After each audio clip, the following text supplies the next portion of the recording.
I said back when I was on Fox, the key word to really pay attention to in the coming times when this stuff starts to happen will be chaos.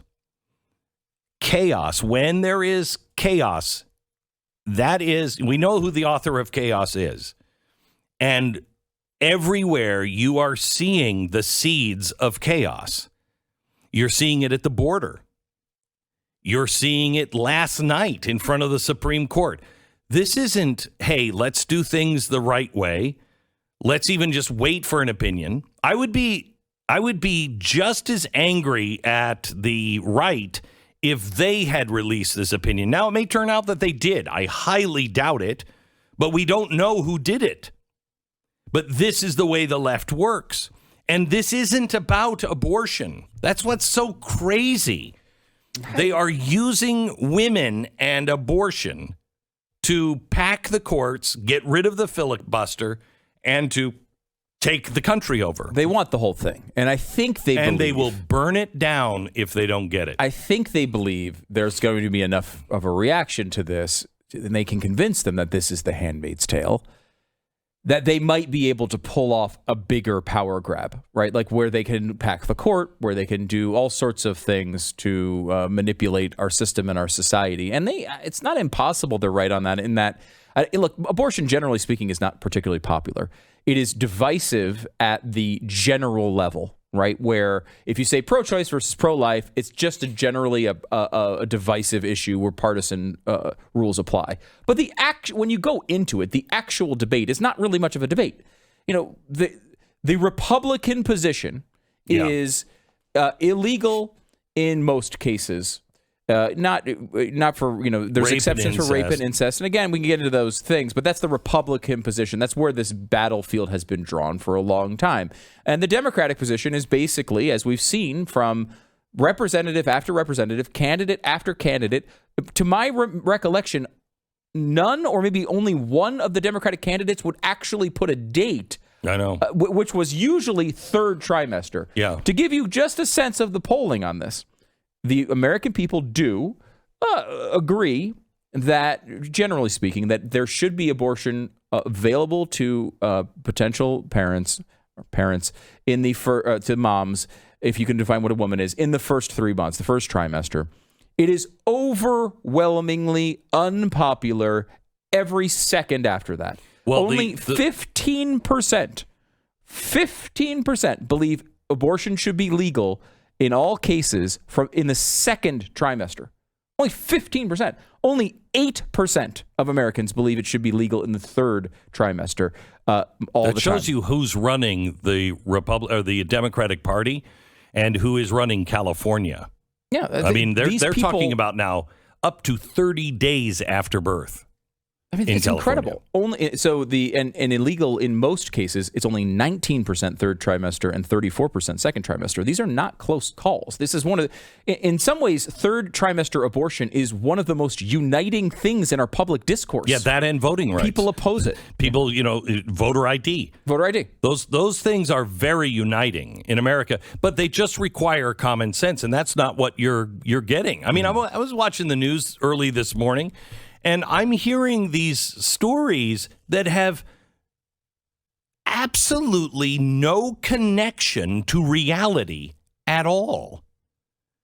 And you think, are you that stupid? And I think the answer is yeah. I think there's a lot of Americans that are that stupid. They are just people who watch the news. NBC, good. CNN, truth tellers. And they just watch it and they just swallow the garbage. I think there are those people that are that stupid. I think there are those people that are that conspiratorial that, watch man didn't walk on moon. Gay frogs did. And they just, they swallow it too. Which one are you? I have to tell you, I think this is actually a very good thing in many ways. I know that it is going to make California and New York, if indeed this comes out and they say, yes, this is the decision, it's going to make California and New York go crazy. And all of the lefty states will go crazy. California now is talking about taking tax dollars and flying people into the state so they can have abortions. You know, if I'm in California and I've been on the fence, you know, geez, I really like it here, or my family is here, or whatever it is, I think this is going to be one of those things that push you over the edge. And I think the states are going to do what federalism really kind of encourages, and that is, you know what, you do your thing where you are, and we'll do our thing where we are, and leave each other alone. I think this is going to self-sort people, because I couldn't live in California now for many reasons I couldn't before. But if you're talking about doing abortion 30 days after a child is born, and you're talking about flying people in with tax dollars, I'm pretty sure we're going to slide into the ocean. I just think we will be destroyed. That's what I would be thinking as a Californian. Yeah. You know what I mean? Yeah, we're on the wrong side here. And just to play it safe, maybe I'm agnostic, but if there is a God, he's going to stop this from going on. And I think the sides are going to become very, very clear, which is what I wanted from the beginning, honestly. I wanted a debate with, you know, Mike Lee or Ted Cruz and Bernie Sanders. Let's just put it out on the open. Those are the two choices. We're either going to leave each other alone and be a country of federalist laws and a constitution, or we're going to change into something Marxist. Which one? Which one do you want, America?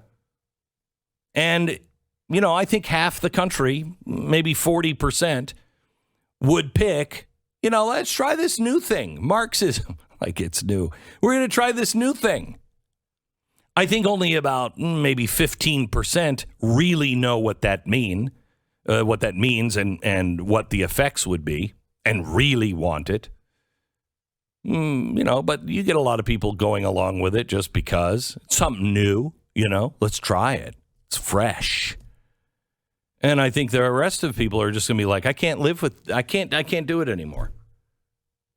I mean, I wrote this right before I went on the air, just making some notes on today. And it was a note to myself. Just remember, this is a very important story. But the whole thing is about distracting you. We are almost in a war with Russia, and I think we are going there. I hope to God we're not. But war with Russia. We are going to war in the streets. We have a war being waged right now on our republic. They are going to be talking about court packing and getting rid of the filibuster. They're already talking about ESG, the Great Reset, getting rid of capitalism as we know it. There's a war on the vote and voter integrity. There's a war on truth with gender. All of this stuff. No, men can have a baby. Well, if men can have a baby, then I guess I have a place at the table to talk about abortion, right? Because I'm a man and you just said I could have a baby. There's no such thing as a gender, so I guess I can understand this too. There's a war on truth with the DHS and the Disinformation Board. The Ministry of Truth. You think they're actually looking for the truth? No. There's a war on your dollar to get you to not own anything and like it. War on inflation, war on energy, war on our children. War in our schools, war for our families. America, you need to understand and shake off the, it's, it'll fix itself. It'll right itself. I wonder what's going to happen next. You're at war. It's not a shooting war. God forbid it ever does. But you are at war. Which side are you on?